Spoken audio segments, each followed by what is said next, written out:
cautelai-vos dos cães, aqueles que são maus obreiros e que ensinam a mentira.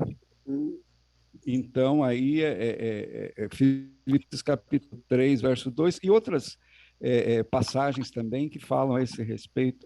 Então, esses cães aí, inclusive os judeus chamavam os romanos de cães, né? E também os fariseus, eles chamavam os romanos de cães. Então, cães indivíduos, são pessoas e não animal ou bichinho em si. Como é bom ter um pastor no grupo. É só bênção. Só bênção. Que isso. É isso aí. A gente cresce junto aí, gente. Legal. Acho que agora, Nino, tá todo mundo aí. Chegou o Dino. Se o Dino chega, quando chega, é hora de começar. Entendeu? Seja bem-vindo, Dino. Dino apareceu? Ah, o Dino está aqui. Ó. O áudio não está passando, Dino. Dá uma olhada no microfone aí. Agora melhorou. Você está onde, Dino? Obrigada. Desligou o microfone, Dino. Está desligado, Dino. Pronto. Agora sim. Você fala da onde, Dino? Ah, acho que ele está com problema de áudio.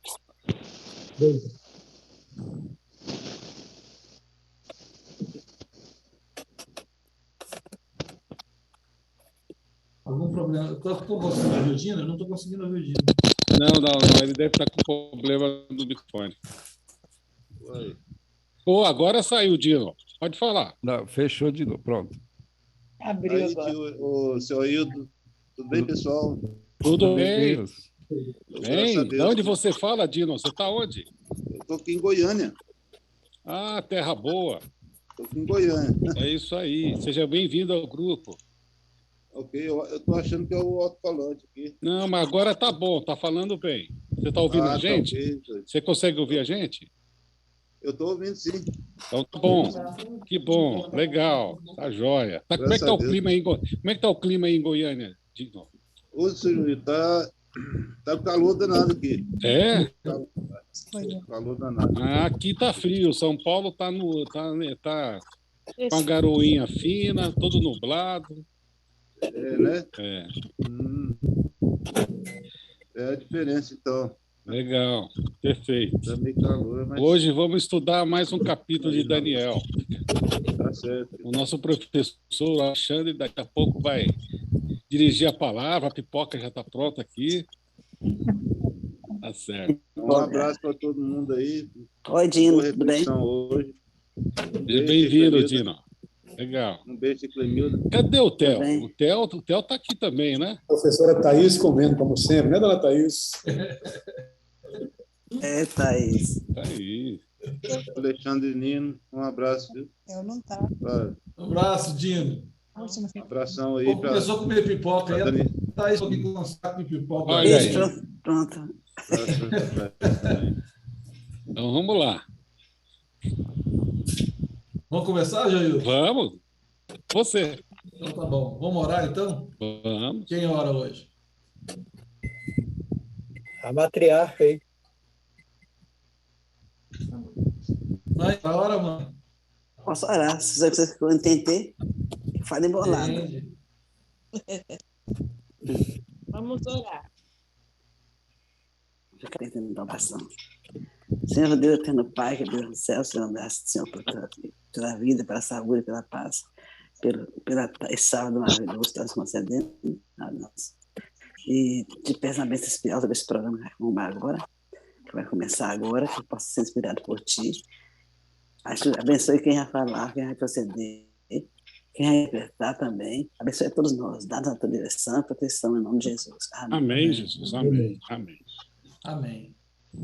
Bom, gente, nós paramos na semana passada, no capítulo 8, na primeira parte. É bem provável que teremos 3 partes. Né?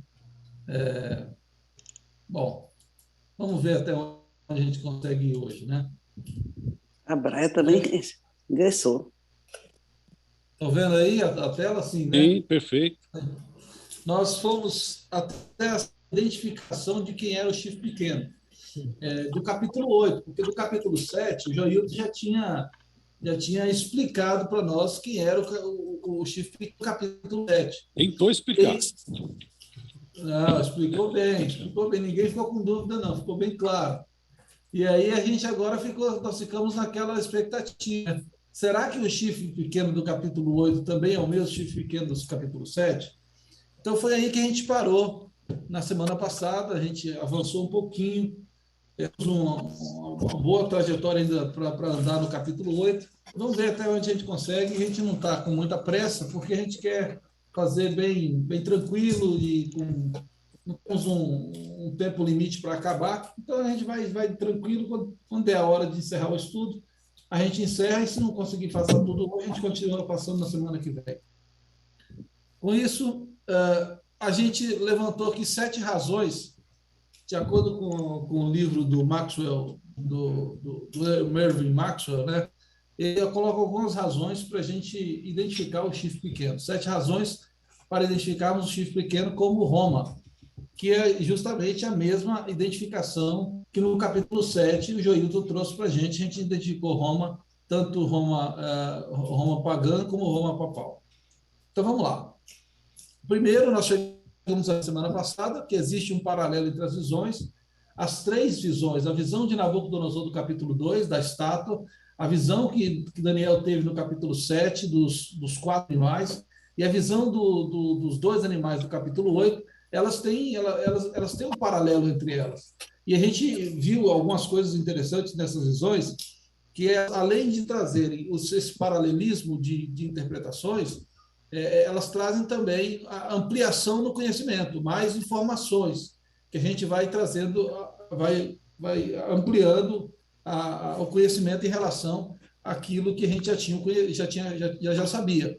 Por exemplo, no capítulo 2, a gente sabia que o primeiro rei era a Babilônia, que representava a cabeça da estátua, depois os peitos e prata, o peito e braços de prata, que era o reino Medo-Persa, os quadris e coxas de bronze, que era a Grécia, os pés ali e tal, e aí, por fim, vinha uma pedra lançada sem auxílio de mãos humanas. Então, essa foi a visão do capítulo 2. No capítulo 7, a gente entende os mesmos reinos, eles vêm trazendo uma ampliação, um adendo, né? Um anexo, dizendo o seguinte, que aparece um animal terrível e espantoso, com 10 chifres, e desses chifres caem 3, nasce um pequeno, que esse pequeno faz o terror, né? Faz o terror. Esse chifre pequeno, ele fala blasfêmias, fazia guerra contra os santos, e paralelamente a isso acontecia um juízo no céu, abre-se os livros, o ancião de dias e tal. Então, quer dizer, qual é a conclusão que a gente tira? Os reinos são os mesmos, os períodos são os mesmos, mas aparece agora uma coisa a mais, que é o juízo do céu que começa a acontecer lá no céu, no santuário celestial. E termina com os santos recebendo o reino. Bom, o capítulo 2 termina com a pedra acertando os pés da estátua e esmiuçando a estátua, dizendo que a pedra reina, cresce, e é o reino de Deus que cresce, que toma conta. Ao mesmo tempo, paralelamente, os santos recebem o reino. E o que vem no capítulo 8 que traz a expansão do nosso conhecimento? E aí, no capítulo 8, não fala sobre Babilônia, porque já estava no final do reino de Babilônia, né? Babilônia já era. Daniel está ali já no finalzinho, quando ele está no 2º ano do reinado de Belsazar, no 3º ano do reinado de Belsazar, quando ele recebe a visão de 2 animais. E 2 animais que não eram 2 animais assim tão espetaculares ou espetaculosos, né, como diria o pessoal aí, dos 4 animais estranhos, né? Leão com asa, urso, não sei o quê, leopardo. Não tinha esses animais. São 2 animais muito conhecidos dele, um carneiro e um bode. Um carneiro com 2 chifres e um bode com um chifrão, né, um chifrudão. E aí vem esses dois animais que a própria Bíblia, né, o próprio anjo interpreta para Daniel e fala assim, olha, o carneiro com 2 chifres é o Medo-Persa. A gente poderia pensar que era Babilônia, mas não é. O próprio anjo já fala, não, o carneiro com 2 chifres é o Medo-Persa. E o bode chifrudo é a Grécia. Então, assim, pela sequência Aí ele apresenta, ele fala assim, olha, esse brode chifrudo, o chifre vai quebrar, vai nascer 4 chifres, os 4 ventos da terra, e de um deles, que a gente viu que desses deles aí não é dos chifres, mas sim dos ventos, né, pela questão da conjugação dos verbos com o substantivo lá, da questão do grego, né, a gente percebe que não é dos chifres, mas sim dos ventos, vai sair um reino que vai vir com tudo. E esse reino vem cheio de poder.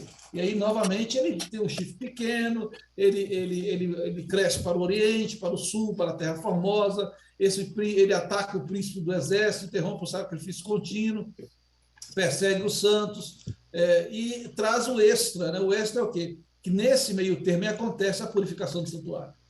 Então, um dos motivos, e acho que esse motivo já é suficiente para a gente entender o chifre pequeno como Roma, o Império Romano, tanto a fase de Roma, Império Romano, sem e com a participação da igreja do Roma Papal, a gente já percebe que é esse é o chifre pequeno. Né? É o mesmo chifre pequeno do Daniel 7, e o mesmo, está tudo em paralelismo. E junto com isso, traz uma ideia a mais. Bom, então, enquanto acontece o juízo no céu, acontece também a purificação do santuário. As duas coisas estão associadas e paralelas. A visão do capítulo 8 termina com o quê? Com um chifre pequeno que é destruído sem auxílio de mãos, assim como a pedra que é lançada sem auxílio de mãos humanas. Então, veja o paralelismo que acontece entre as três coisas. E aí a gente traz a interpretação. A segunda vinda de Jesus é o final de tudo que termina. Os santos recebem o reino, o chifre pequeno é destruído, e esse reino de Deus cresce de forma extraordinária. Bom, esse é o resumo da primeira identificação, dos 7 temas que identificam Roma como o chifre pequeno. Mas vamos avançar para mais alguns. Foi aí que a gente parou. Na semana passada, nós paramos exatamente nesse ponto, fazendo já uma revisão de tudo que a gente viu. Né? Roma apareceu do Ocidente, tendo saído de um dos 4 ventos, e justamente isso que acontece. Por quê? Porque tem aquela ideia que a gente comentou um pouquinho sobre isso, Raimundo falou um pouco sobre isso na semana passada, sobre Antíoco Epifânio, que poderia se assumir esse posicionamento de ser o chifre pequeno. E a gente já viu que não tem como, e a gente vai abordar um pouco mais esse assunto um pouquinho mais para frente. Primeiro eu vou apresentar os porquês de Roma ser, e daqui a pouco vamos ver o porquê de Antíoco Epifânio não ser. Tá? Então, Roma aparece de um dos 4 ventos, e Antíoco Epifânio sai de um dos chifres. É diferente uma coisa da outra. Antíoco Epifânio vem do chifre, dos Seleucidas. Lembra, né? Vamos pegar aqui o mapa. A Roma ela vem dos ventos, porque ela não faz parte de nenhum dos chifres. Ela vai crescendo, ela vai para o norte, vai para o sul, né? Ela cresce e vai em direção à Rosa, que é Jerusalém, que ali é a região da Palestina. Então, algumas conquistas de Roma, por exemplo, a Macedônia, que é a região da Grécia, que é a região justamente onde estava ali um dos cornos, né, um dos chifres. Macedônia, em 168 a.C., foi conquistada por Roma. A Síria, que está um pouquinho antes da Palestina, ali de Jerusalém, foi em 65 a.C., a Palestina foi em 63 a.C., e o Egito, finalmente, a parte do sul, né, que Roma conquista, foi em 30 a.C. Então, a gente percebe assim, a evolução de Roma, do Império Romano, que foi conquistando e avançando. Então, é mais uma característica que tem lá as definições do que era o chifre pequeno, o que ele fez, que se encaixa com Roma. Exatamente. Oi? Deixa eu falar só uma coisa que causou, assim, a semana passada, que a gente houve houve uma pequena divergência, uns falando sobre chifres, outros falando sobre vento. O importante notar é o seguinte: quando tem os chifres, nós sabemos que é o quê? São reinos, certo? E quando nós vamos falar em ventos, é o quê? É confusão, guerras. Então, a Roma papal ela aproveita, porque na verdade como é que fala? O chifre pequeno que surge, ele não surge de um reino, ele surge justamente desta confusão. Eu não sei se você deu para entender, porque ela não era um reino, e também ainda não era o domínio de Roma ainda. Eu não sei se tu pode explicar melhor isso aí, porque assim, ainda nós não estávamos no reino de Roma, certo? Nós ainda estávamos na Grécia. Quando surge esse chifre pequeno. Então, ele sai de uma confusão, entendeu? De uma guerra, das guerras que havia, ele começa a subir, a ter poder. Depois é que se torna um poder maior, quando assume Roma, e depois se tornar Roma papal. Eu não sei se é certo disso. Uma outra característica também, Jesus falou lá em São Mateus 24:15, sobre a abominação que haveria. E ele falou isso, mas Antíoco Epifânio morreu quase 200 anos antes de Jesus fazer essa declaração. Só isso quebra toda a ligação dele com a profecia do chifre pequeno. E o chifre pequeno representa um poder, algo que ia estender-se até o santuário celestial. Ele foi uma coisa muito pequena. O próprio Sir Isaac Newton, ele fala que não existe nenhuma correlação. Ele escreveu isso em 1763, né? Quando ele fala sobre etíope pequeno, que ele foi muito etíope. Ele foi muito pequeno, foi algo muito pequeno em relação ao que ele fez. Ele profanou o santuário, né? Ele chegou lá, ele sacrificou um porco dentro do templo, mas ele não destruiu o santuário. Quem destruiu o santuário foi o general Tito. Ele foi lá e ele não queria destruir. Os templos eram tão lindo, tão bonito, que ele tinha orientado os soldados romanos lá em 70, né, quando ele foi invadir Jerusalém, e falou, não destrua o templo. Mas um soldado, ele jogou uma tocha dentro do templo e pegou fogo para cumprir a palavra de Jesus, que não ficaria lá pedra sobre pedra, entendeu? Então, está longe a ideia de o etíope ser, ou de alguma forma ser o chifre pequeno, né? Correto, Joilton. Raimundo também. Obrigado pela contribuição. E é isso mesmo. Está longe de um Antíoco Epifânio. Ele é muito pequeno para ser a ponta pequena, né? Minúsculo. Ele é minúsculo. Mas vamos avançar aqui mais algumas características, né? E justamente sobre isso que Joilton falou, Roma engrandeceu-se contra o príncipe do exército. Pôncio Pilatos e os soldados que condenaram e crucificaram Jesus eram todos romanos. E mais uma característica, né? Outra, o último império é duro como ferro e terrível como uma besta. O Império Romano foi o império mais cruel. Assim, a gente está tentando classificar o Império Romano como sendo o chifre pequeno, né? Roma pagã e Roma papal perseguiram, mataram e torturaram um grande número de cristãos, como nós vimos no estudo do capítulo 7. O Joilton abordou sobre isso, colocou alguns detalhes bastante interessantes. Quem não acompanhou pode pegar o vídeo lá na playlist lá do nosso amigo Elias, aí ele tem tudo isso. Nós não vamos entrar nesses detalhes de novo, mas está tudo lá. A história conta como que foi nos dois períodos de perseguição. O primeiro período ali com Roma pagã e depois com Roma papal. Aconteceu essa perseguição em relação aos cristãos. Então, isso tudo identifica, né? Roma pagã e Roma papal tiraram o contínuo e deitaram abaixo o lugar do santuário. Então, assim, no Antíoco Epifânio, essas foram algumas características que a gente vê, cara, que apontam o Império Romano, né? Não somente Roma, mas o Império Romano, como o chifre pequeno, né? Como o chifre pequeno. Então, lembrando aqui das características, se engrandeceu contra o exército do céu e alguns do exército das estrelas lançou por terra e os pisou, e se engrandeceu até contra o príncipe do exército. E por ele foi tirado o sacrifício contínuo, e o lugar do seu santuário foi lançado por terra. E um exército foi dado contra o sacrifício contínuo por causa da transgressão. E lançou a verdade por terra, e o que fez e prosperou. E aí vem um detalhe muito importante que a gente recorre para entender Daniel 8:11, a gente recorre a questão da tradução, né? O que é essa tradução aí do sacrifício contínuo? Porque, na verdade, quando a gente vai para o original, e eu trouxe aqui o texto em original, não entendo nada de hebraico, tá, gente? Eu entendo mal o modo português, mas eu tem na internet, fácil de acesso aqui, é o interlinear, né? A Bíblia interlinear. Então, tem aí o original. E o hebraico vai da direita para a esquerda. Então, aqui vai falando esse verso 11 que nós acabamos de ler aqui, e se engrandeceu até o exército dos céus, e tiraram o sacrifício contínuo e o lugar do seu santuário lançado por terra. Então, quando você vê aqui embaixo,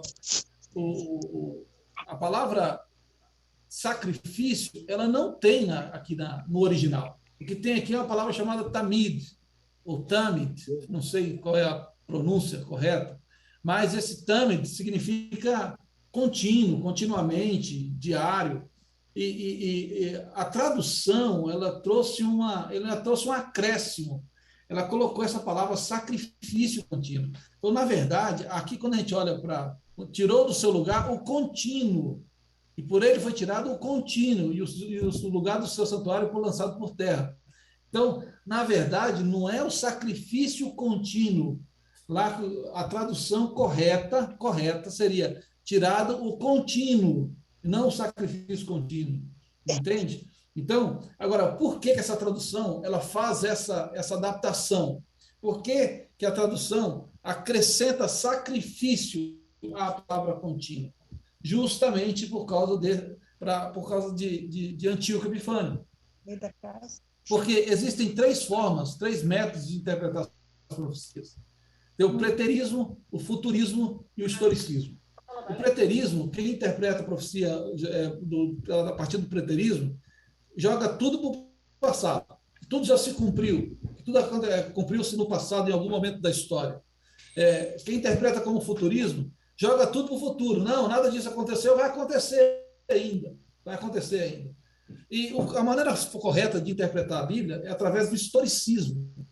Que a Bíblia, interpretar as profecias, a profecia ela está dentro da história. Ela vai acontecendo ao longo da história. E essa é a maneira correta. Então, quando você joga para o preterismo, e quando as pessoas jogam para o preterismo, elas precisam encaixar alguma coisa para resolver a questão do Antíoco Epifânio, para resolver a questão do chifre pequeno. Então, aí entra Antíoco Epifânio.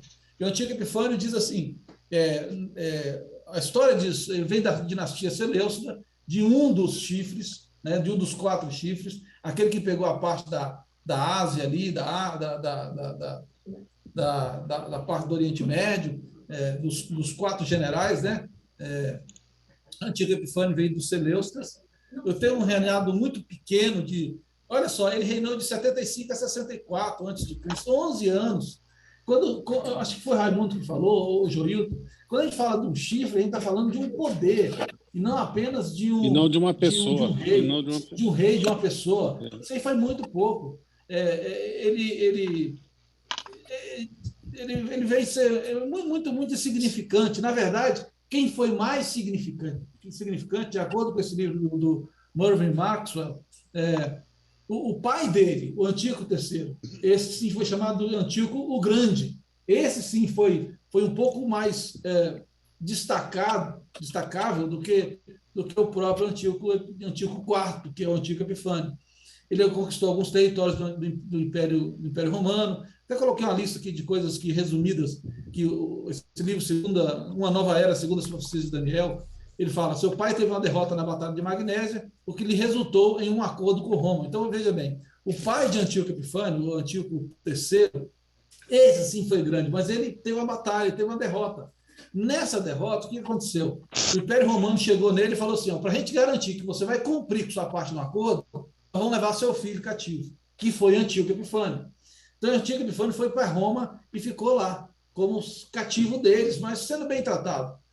Aí o pai morre e Roma pega o Antíoco Epifânio e fala assim, não, você vai assumir lá, e vai assumir o lugar do seu pai. Então, foi por iniciativa do Império Romano. Veja como que o negócio desse Antíoco Epifânio ele era meio fraquinho. Ele era dependente de Roma, ele pagava tributo para Roma. Exatamente. Por quê? Porque o pai dele fez algumas revoltas lá, principalmente ali no Egito, na região ali, e aí o Império Romano foi e tomou conta do negócio e colocou a corda no pescoço do pai dele. E aí, Antíoco Epifânio, quando ele assume, ele quis restaurar a cultura dos gregos, né? Aquela que tinha se passado muito, a questão da cultura grega, estava perdendo um pouco. E aí ele começou a fazer essa revolução, mas Roma não gostou muito desse detalhe aí. E aí tem um registro que diz o seguinte: Antíoco Epifânio, depois de um fugaz triunfo no sul, que era no Egito, foi totalmente derrotado nesse país quando o embaixador romano, Propício Laenas, meramente lhe informou que o Senado romano queria que ele se retirasse. O invencível romano traçou sua bengala um círculo em torno de Antíoco e exigiu deste uma decisão antes que ele saísse de dentro do círculo. Olha que interessante. Olha que humilhação, né? Olha como que esse cara poderia ser realmente um reino tão poderoso como representado pelo chifre pequeno. Ele passou falou assim: rapaz, você vai decidir aqui agora. Passou uma linha, né, um círculo em torno dele e falou assim: você sai desse círculo aí, eu te mato. Você decide o que você vai querer. Sim ou não? E ele abaixou a cabeça e aceitou. E aí, assim, realmente não faz sentido o Antíoco Epifânio ser o chifre pequeno, uma vez que a gente tem inúmeras razões para mostrar que Roma, pelo paralelismo, já seria suficiente. E o Jailton citou uma situação que eu coloquei aqui como por último também. O maior argumento contra Antíoco Epifânio está em Mateus 24, 15 e 16. O Jailton já citou aí, que diz o seguinte: quando, pois, vocês virem, situado no lugar santo, o abominável da desolação de que falou o profeta Daniel, e aí quem lê entenda, então os que estiverem na Judéia fujam para os montes. Esse é o maior argumento contra o Antíoco Epifânio. Não pode ser o Antíoco Epifânio. Porque ele veio antes de Cristo. 200 Tudo isso anos. que ele fez, ele veio bem antes de Cristo. Quantos anos? 200 anos antes. 200 anos antes de Cristo. Como é que Cristo falou que isso ia acontecer ainda se ele já tinha passado? Então, não faz o menor sentido. Ok? Nino, Alguém pediu a palavra aí? alguém pediu antes de mim? Se quiser, pode falar, fica à vontade. Vai lá você então, Ailton. Nino, quando a gente volta para Daniel 7, que nós já estudamos, nós passamos assim um pouco mais, eu diria assim, mais... Eu não me lembro da gente ter tocado nesse aspecto. Quando fala em Daniel 7, 25, proferirá palavras contra o Altíssimo. Isso aqui quer dizer o quê? Proferirá palavras contra o Altíssimo, magoará os santos do Altíssimo, a gente sabe que é perseguição e tal. Mas palavras contra o Altíssimo é no sentido de blasfemar, ou seja, pegar ali algo que era uma atribuição de Deus, né? Que é, por exemplo, perdoar pecados e se colocar na condição de querer perdoar pecados. Mas o que me chama a atenção é essa questão de cuidará em mudar os tempos e as leis. E aí o Antíoco Epifânio não tem nada a ver com isso. E a gente sabe que isso aí aconteceu em dado momento, isso é só a gente pegar, por exemplo, os 10 mandamentos e comparar com a alteração que foi feita por Roma dentro da própria lei de Deus. Sim, a gente viu isso no capítulo 7. A gente viu até o estudo do catecismo. Sim, vários documentos da Enciclopédia Católica, sim, mostrando, ele se posicionando até acima de Deus, dizendo que ele poderia até julgar um anjo. Exatamente, né? Exatamente. Então, bem lembrado, Joilton, agora eu já estou tendo Alzheimer, mas ainda bem o alemão. O alemão. Agora, você vê que coisa, dessa questão de mudar os tempos e a lei, é algo assim que Antíoco Epifânio não tem nada a ver com isso aí. Não. E Roma, sim, Então, Roma, sim, a gente vê o poder romano, agora religioso, né? Não mais o poder romano político, mas o poder romano religioso, ele entendendo que a tradição e a autoridade investida dos líderes religiosos dá condições para eles fazerem esse tipo de alteração. Ou seja, é uma tremenda sacada política, né? Como a Bíblia apresenta ali dentro dos 10 mandamentos Por exemplo, o segundo mandamento, que fala que nós não devemos adorar imagens, né, e nem escultura, e nem fazer imagem, e nem tampouco se prostrar diante dela. O poder religioso agora não mais, mas o poder político, o poder religioso não mais, mas o poder político sim, para atrair os pagãos, né? Porque os pagãos eles querem algo para adorar, tem que ter algo visível. Então a ideia foi: vamos pegar os líderes da igreja, vamos pegar a própria mãe de Jesus, o pai de Jesus, os líderes da igreja, Pedro e tal, vamos fazer imagens, esculturas e vamos colocar dentro do templo. Os pagãos serão atraídos para adorar. Os pagãos veneram o Deus Sol, certo? Que é cultuado no Sunday, no domingo, né? O dia do sol. Então, Cristo Jesus ressuscitou, não foi no domingo?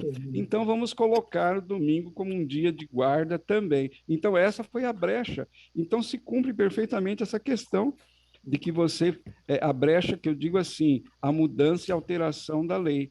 Então, você tira o segundo mandamento, que fala para não fazer imagem de escultura, e você não vai encontrar mais isso dentro da reforma que foi feita por Roma espiritual, dentro da lei de Deus. Você não vai encontrar esse mandamento. O segundo mandamento você não encontra mais dentro do catecismo. Você não encontra. Não tem. Você procura lá, não farás para ti imagem de escultura, você não vai encontrar mais. Mas você encontra na nova mudança da lei que foi feita a partir, e outras mudanças que foram acontecendo, né? E outra questão que o lembra-te do dia de sábado para o santificar, também tira esse e coloca qual? Guardar domingos e festas.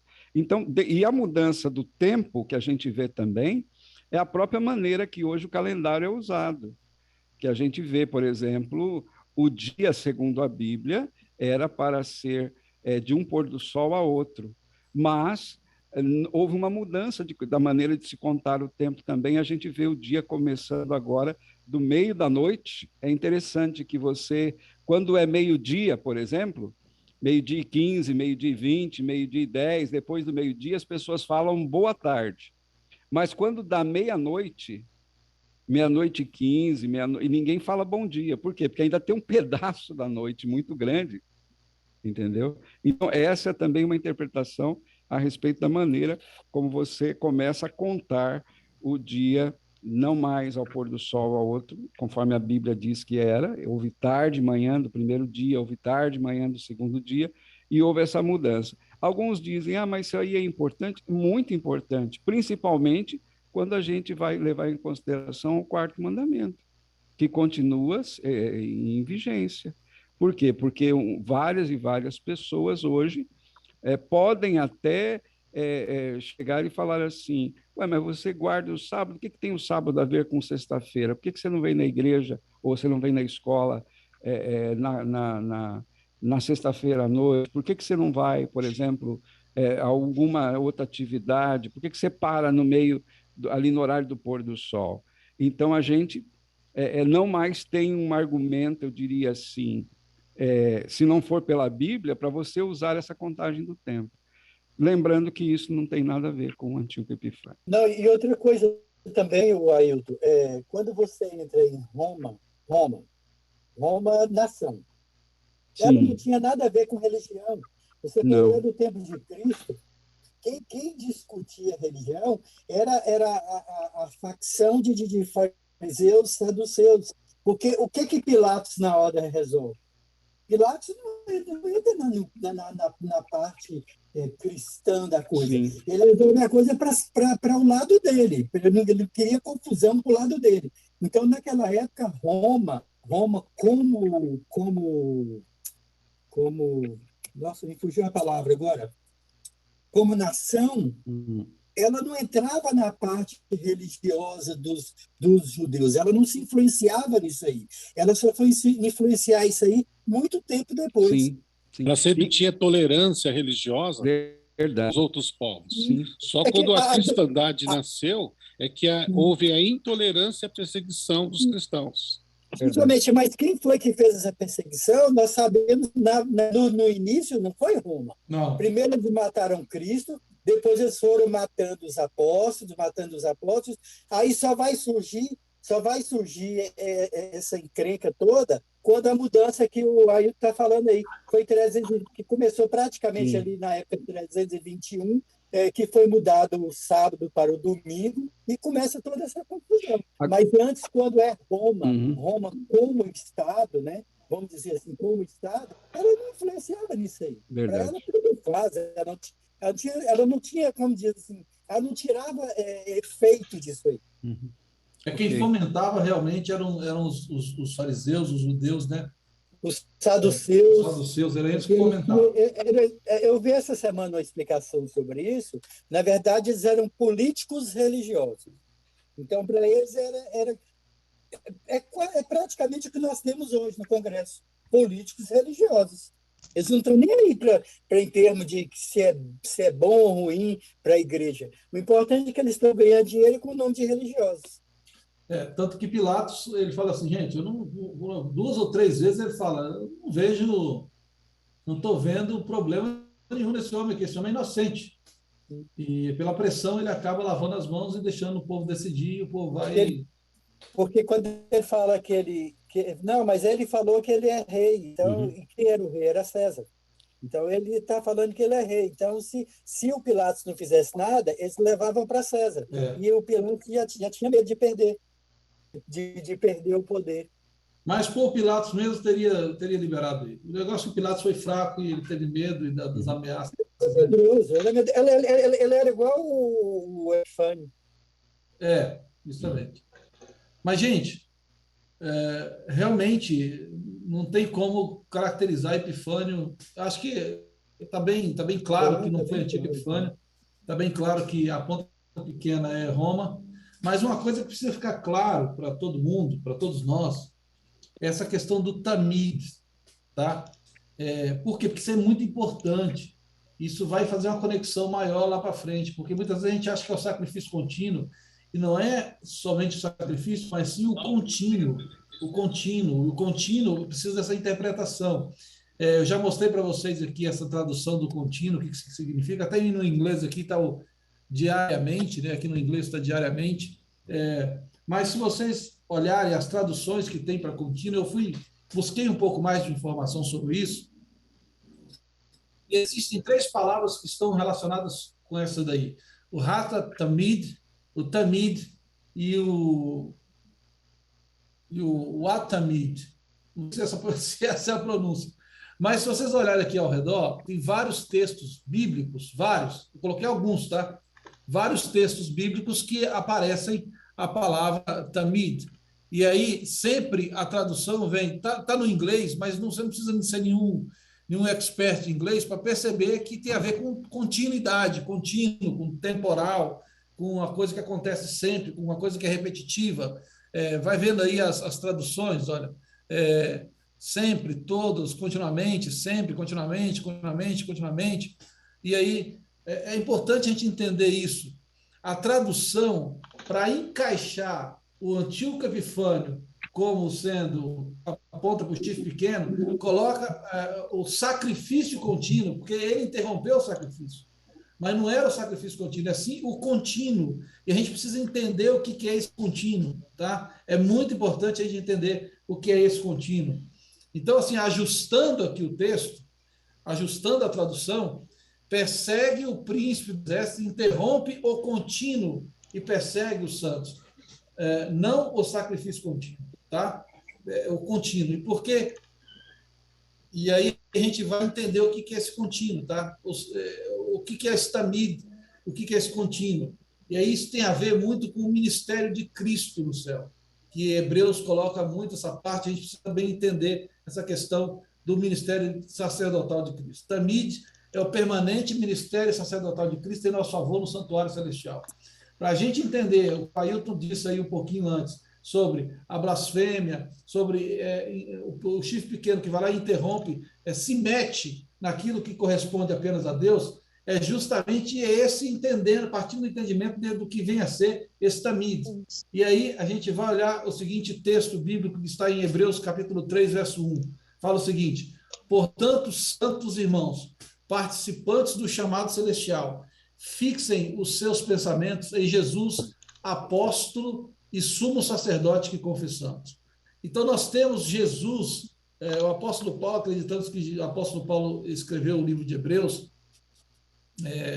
não é uma definição isso, mas a gente acredita que sim, e ele escreve aos Hebreus, ele fala o seguinte: Jesus é o apóstolo e sumo sacerdote que confessamos.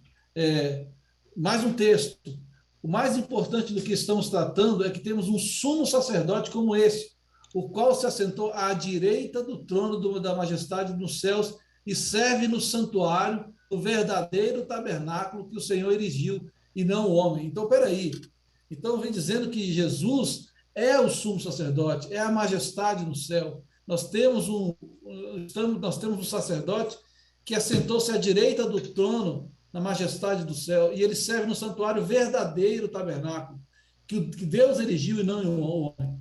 E aí a gente precisa entender um pouco melhor esse detalhe aí, porque, veja bem, tem esse texto ainda de Hebreus 7, 20 a 25, eu não quero ficar lendo, quem põe para mim 7, 25, 20 a 25.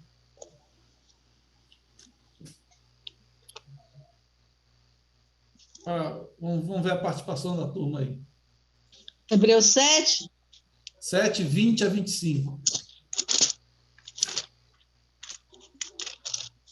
20 a 25. Isso não aconteceu sem juramento.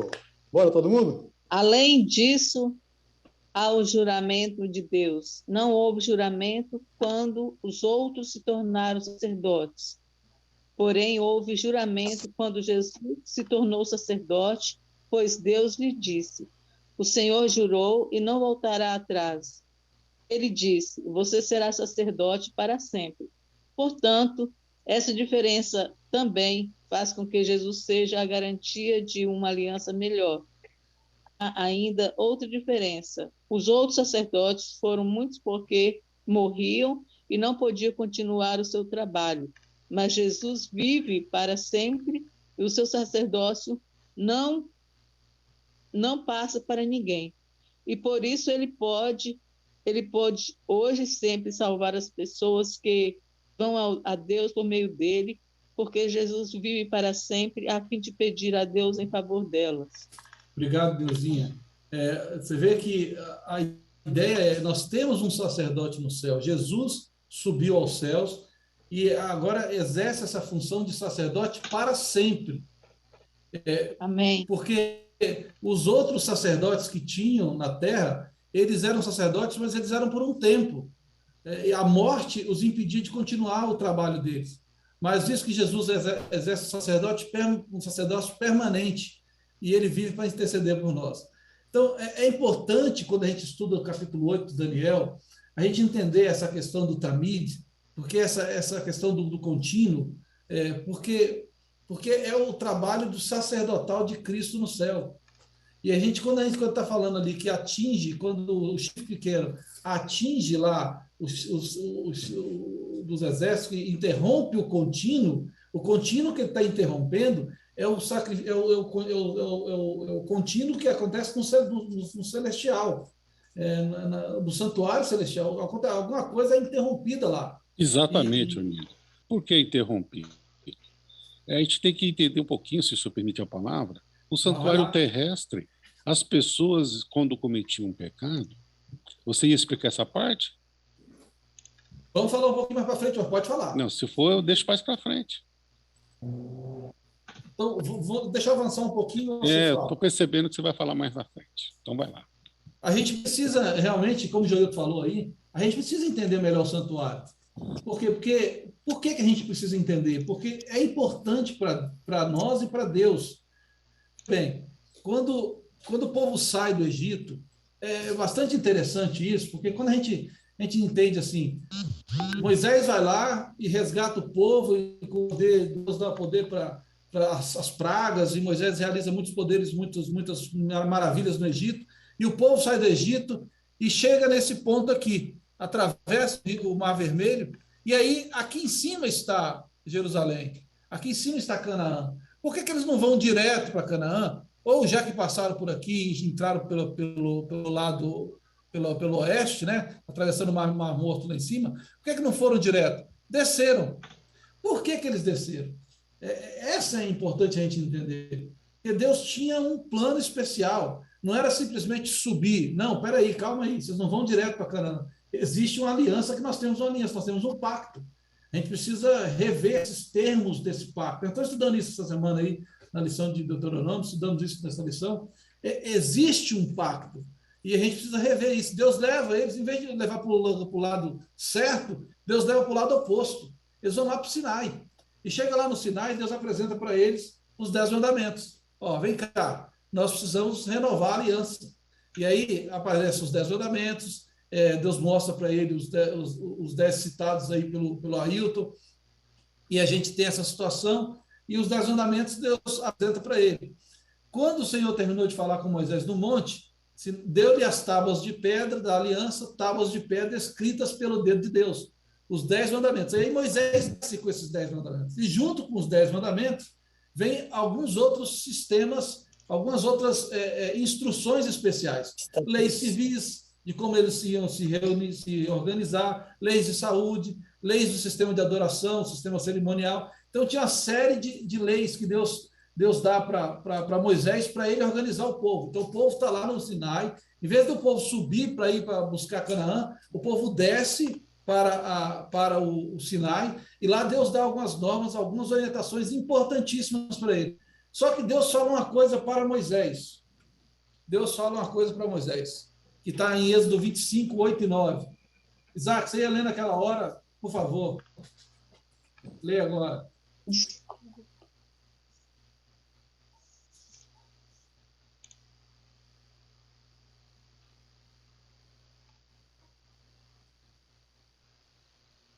Isaac? Ele caiu. Consegue ler para a gente aí? Vou ler. E farão um santuário para mim. Todo mundo. E eu habitarei no meio deles. Farão tudo como eu lhe mostrar, conforme o modelo do tabernáculo e de cada utensílio. Êxodos 25, 8 e 9. Tem duas partes aí bastante interessantes. Obrigado, Isaac. Me farão um santuário e eu habitarei no meio deles. Esse é o primeiro ponto. E o segundo ponto, faça como eu lhe mostrar, conforme o modelo. Existe um modelo. Existia um modelo para o qual Moisés precisava seguir direitinho. Então, a primeira parte é o seguinte: eles construíram um santuário, sim, para que Deus habitasse no meio deles. O santuário ficava justamente no meio da organização, das distribuições das tribos de Israel. As tribos se posicionavam exatamente de uma maneira bem organizada, cada um ficava nos seus... Então, tinha os líderes lá, vocês estão vendo aí. Isso aí é um modelinho que eu achei na internet. Cada chefe de tribo ficava aqui no seu posicionamento na frente da sua tribo, 3 de um lado, 3 do outro, 3 do outro, 3 do outro, e aí ficava ali. E o santuário foi construído, foi a orientação que o santuário fosse construído, ficasse no meio do tabernáculo, no meio do meio do povo. Mas não era só isso, né? Existia um detalhe a mais, que Deus estava ali dentro do santuário. Mas a gente vai ver um pouquinho mais sobre isso. E aí vem a segunda parte. Conforme o modelo que eu lhe mostrarei. Eu vou te mostrar. Então, Moisés, na verdade, o que ele fez? Ele fez um Ctrl+C, Ctrl+V. Ele viu, registrou e construiu. Então, Hebreus 8, 1 e 2, a gente leu sobre isso, que pode ler para a gente aí, Hebreus 8, 1 e 2. O mais importante do que estamos tratando é que temos um sumo sacerdote como esse, o qual se assentou à direita do trono da majestade nos céus, e serve no santuário, no verdadeiro tabernáculo que o Senhor erigiu, e não o homem. Hebreus 8, 1 e 2. Então, Joilton, o que está querendo dizer aí, Joilton? Que Jesus está onde? Ele está no santuário. E que o que o povo passou aqui na Terra, eles aprenderam, conforme o Nino falou, como ia funcionar o verdadeiro santuário. como quando se cumprisse, né, a questão da oferta, o Cordeiro de Deus, ele fosse sacrificado, ia funcionar, ia iniciar o santuário celestial. E esse santuário celestial, conforme a Ilza leu lá também, não é comandado por um sacerdote humano, mas o próprio Jesus. Ele ministra. E essa palavra que o Nino falou, do contínuo, ele recebe as orações, nossas orações, continuamente, dia a dia. Esse santuário está em pleno funcionamento e Jesus está intercedendo diariamente por nós lá. Ele está ali, conforme diz Hebreus, oferecendo sacrifícios muito melhores do que eram oferecidos no santuário terrestre, que eram a sangue de animais, de bodes, de ovelhas. Lá, quando eu, a Elaine, o Nino, quando a gente comete um pecado, a gente ora e Jesus recebe o nosso pedido de oração, e quando é apresentado o pecado, a gente sabe que o salário do pecado é a morte, ele apresenta um sacrifício para limpar, para pagar a dívida do nosso pecado, que é o próprio sangue. Ó Senhor, está aqui o Joilton, ele está pedindo perdão, ele está orando, a oração chegou aqui no céu, e eu estou pagando esse pecado porque ele crê em mim. A única coisa que o Joilton pode fazer para ser salvo é crer, e ele crê em mim, e eu estou oferecendo o meu sangue no lugar do pecado dele. E isso continuamente, 24 horas. E o que fez a ponte pequena? Aí depois o Nino vai explicar. Nós vamos estudar um pouco depois. Eu quero fechar. A gente tem muita coisa ainda para estudar e tem mais uns 30 slides aqui para frente. Vai lá. Mas eu acho que seria bom a gente já ir encerrando por hoje, e a gente continua no próximo sábado. Mas eu queria fechar com essa palavra que o Joilton falou. A parte 2 diz: eles servem no santuário que é cópia e sombra daquele que está nos céus. Já que Moisés foi avisado quando estava para construir o tabernáculo, tenha o cuidado de fazer tudo segundo o modelo que lhe foi mostrado no monte. Por quê? Porque isso tem um simbolismo muito grande, isso tem um significado muito grande. Deus conduziu o povo do Egito primeiro para o Sinai, porque antes deles assumirem a terra prometida, eles precisavam refazer um pacto de aliança que foi perdido. Eles tornaram-se escravos do Egito. Eles perderam completamente a noção dos 10 mandamentos. Que escravo tem direito de quê? Escravo tem direito de nada. Então, escravo, ele não guardava o sábado, eles não guardavam, eles não sabiam de nada, eles tinham que fazer o que o chefe fazia.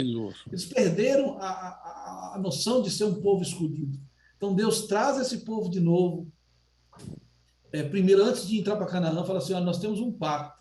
Esse pacto foi feito com Abraão lá atrás. Eu fiz um pacto com Abraão, falei com ele que vocês seriam numerosos, vocês seriam como como as estrelas do céu e como a areia do mar. Vocês seriam um povo, uma nação numerosa. E aqui estão vocês hoje, vocês vão entrar na Terra Prometida agora. E eles entrariam naquele momento, se não fosse o problema lá de Cades Barneia. Mas vocês vão entrar agora. E vocês estão prontos para entrar, mas primeiro vocês precisam lembrar desse pacto, dessa aliança, e entender o sistema, que o pecado é complicado. Então, ali, a construção do santuário, e nós vamos ver um pouco mais para frente, nós temos mais alguns detalhes sobre o santuário, nós vamos ver na próxima lição, no próximo estudo. E antes de terminar, nós vamos ter uma mensagem musical aí, o nosso tio Isaac, que está preparado, está na ponta da agulha ali. Mas é importante a gente entender que antes desse povo chegar na terra prometida, eles precisaram entender a aliança que tinham com Deus. E nós estamos no mesmo trajetória, nós estamos indo para a terra prometida. Nós precisamos, a terra prometida, a Canaã celestial, a gente precisa refazer essa aliança com Deus, entender essa aliança com Deus, entender o problema do pecado. Deus usou o santuário para que pudesse ficar claro que o pecado não era uma coisa simples, o pecado é uma coisa complicada, o pecado nos afasta de Deus. Então, acho que é o momento da gente encerrar esse momento aqui, esse estudo aqui, pensando, refletindo sobre isso, sobre o preço que o pecado custou para Deus e para Jesus. Raimundo, você ia falar? Eu estou estudando esse livro aqui, ó, Na Corte Celestial. Esse livro ele explica detalhadamente muita coisa. Então, assim, tem muita coisa que a gente pode aprender. E sobre a nossa, como é que fala? A nossa teoria, a teoria adventista, entendeu? Então, ele explica muito bem tudo isso sobre o sacrifício, sobre o santuário. Então, ele é muito bom. Para quem não tem, pode baixar, né? Ok, boa sugestão. Então, gente, vamos encerrar agora ouvindo aí uma mensagem musical que Isaac vai trazer para a gente. Mas vamos pensar nisso. Estamos caminhando para o céu. Acho que esse mundo não vai durar muito tempo mais. E estamos justamente atravessando o deserto. E Deus nos chama para uma reflexão em relação à nossa questão espiritual, a aliança que Deus tem conosco, o povo de Deus. Então, nesse caso, a gente precisa realmente pensar, para a gente não errar como aqueles que ficaram 40 anos no deserto e não alcançaram a Canaã celestial, a Canaã terrestre, porque não confiaram, porque murmuraram, que ficaram no meio do caminho, que não confiaram no poder de Deus. O Nino, libera o compartilhamento para mim? Já foi. Vê se você consegue aí. Tá. Senão eu vou te colocar como co-host aqui. Então, gente, eu gravei isso rapidamente hoje, à tarde, então dá para escutar, viu? Está conseguindo, Joilton? Veja se passa aí para o áudio para vocês aí. Esse hino é pertinente ao estudo do livro de Daniel. Cativeiro em Babilônia.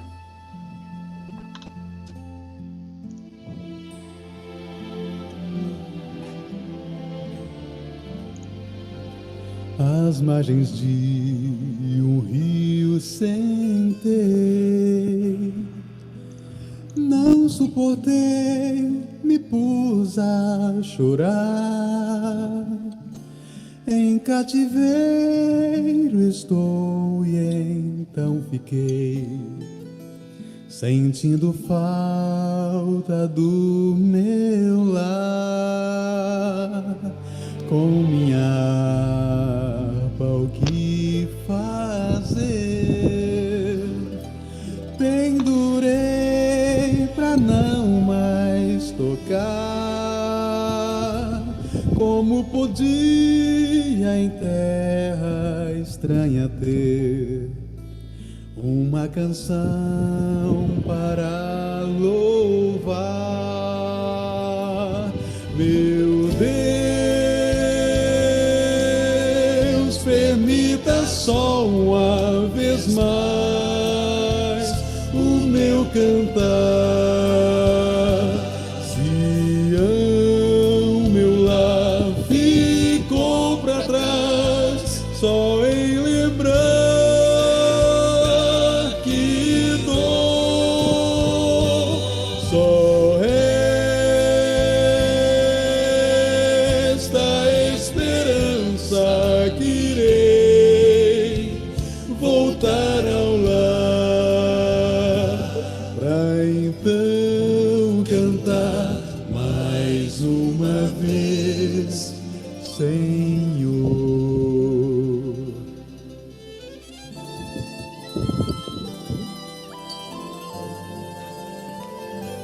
A opressão me traz também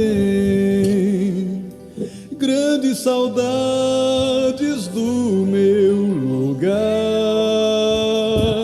Como esquecer meu lar, Jerusalém? O que mais quero é voltar. Meus opressores querem ter melodia em meu alegrar. Minha tristeza e dor não podem ver. Já não é mais prazer cantar. Meu Deus, permita só uma vez mais o meu meu cantar. Sião, meu lar, ficou para trás, só em lembrar que dor, só resta a esperança que irei voltar ao lar, pra então cantar mais uma vez, Senhor.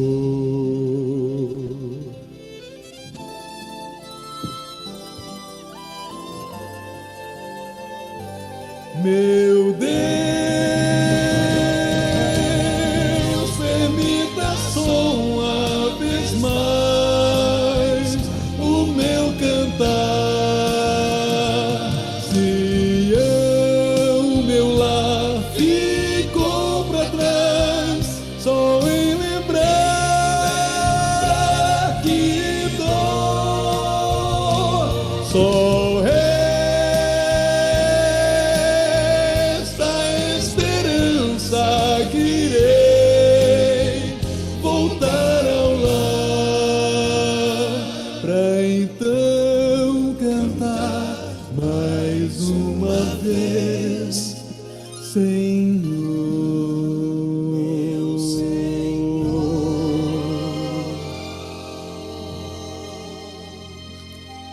Pra então cantar mais uma vez, Senhor. Amém. Amém. Amém. A gente sabe realmente que não resta muita alegria, né, neste mundo que estamos vivendo.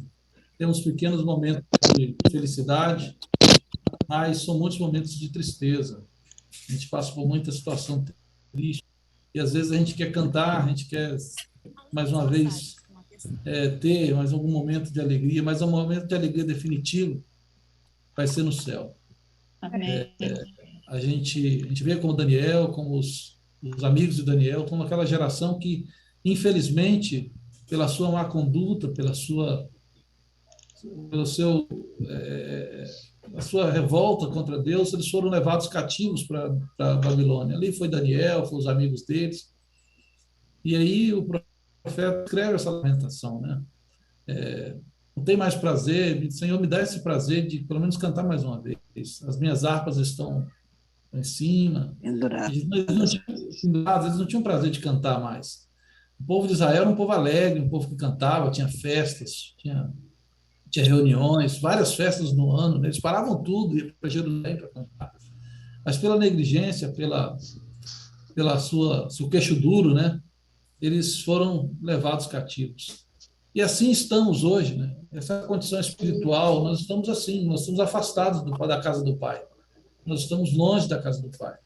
Mas Jesus está voltando para nos buscar. Tem muita tristeza, tem muita agonia, tem muita dor, mas Jesus está voltando para nos buscar e aí nós vamos poder cantar novamente. Né? Amém. Assim como a música Ô, Nino, eu queria, se você permite, agradecer, chegou mais alguém depois que a gente iniciou, né? Nosso primo aí, e cadê ele? Estava aqui. Não, foi o Brian. Cadê o Brian? Obrigado, Brian, você ter vindo, estado aqui com a gente. Deus abençoe você. E também a Rosângela, que está aqui conosco. E antes de fazer a última oração, eu queria pedir uma oração especial.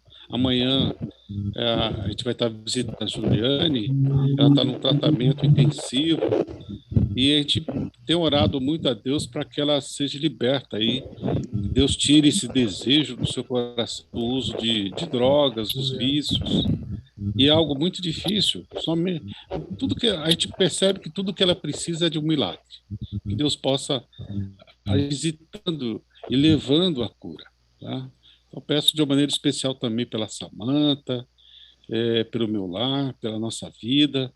Que Deus possa estar, assim como ele tinha uma coluna de fogo durante o dia, para proteger durante a noite, para iluminar aquele acampamento no deserto, e uma sombra para aliviar do calor quente, que ele possa sempre estar nos protegendo na sua sombra, na sombra do Onipotente, nos protegendo de todos os males.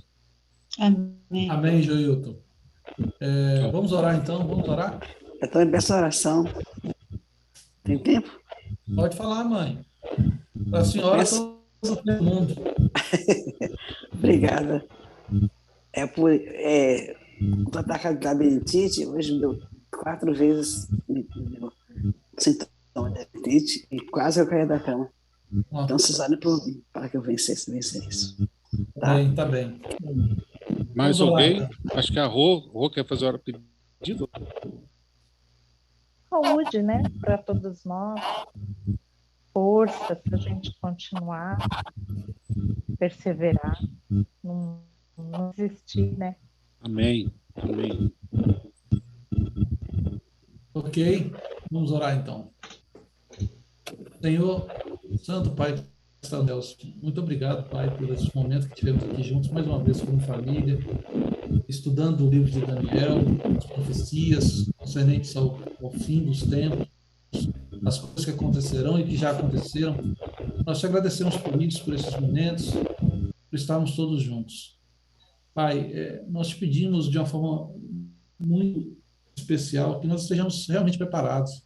Sabemos que o fim está próximo, que o mundo está próximo de se acabar, aquela pedra que foi lançada assim aos irmãos está vindo e vai destruir todos os reinos desse mundo, e somente o reino de Cristo Jesus será implementado. E nós queremos estar prontos e preparados para participarmos, para sermos moradores deste reino. Transforme o nosso coração, nos ajude a nos preparo diário na busca da presença do Espírito Santo, da santificação, para que possamos estar preparados e prontos para este momento.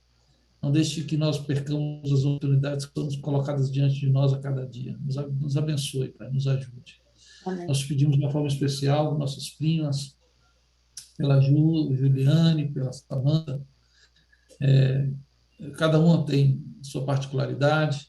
A Juliane, a gente clama para que ela possa se libertar dessas questões que lhe prendem, que lhe consomem a vida, o tempo passa e ela precisa se libertar disso, Pai, e ela pode, não por ela mesma, mas pelos méritos de Jesus, Amém. possa transformar a vida dela. Amém, Senhor. Também a Samanta, esteja com ela, esteja com minha mãe, que pede oração pela saúde dela, pela saúde física, e ela está com essa questão da labirintite, ela está meio perdendo um pouco o sentido a estrutura, o equilíbrio, né? Você esteja com ela, Pai, me reabilitando a saúde, para que ela fique firme novamente. Amém, Jesus. A Rô também pede pela saúde física, e o pedido dela se estende a todos nós. Também precisamos de saúde, precisamos de tranquilidade, de paz, de confiança. Se eu possa nos fornecer essa confiança que precisamos para avançar no nosso dia a dia e nos preparar para encontrarmos contigo. Amém, Jesus. Temos uma boa semana de atividades, de trabalho, e que possamos nos encontrar novamente no próximo sábado. É o que te pedimos no nome de Jesus. Amém. Amém. Amém. Amém. Amém. Feliz semana, povo de Deus. A foto. Feliz semana para todos. Feliz semana com alegria. Feliz semana, muita saúde para todos vocês, tá, pessoal?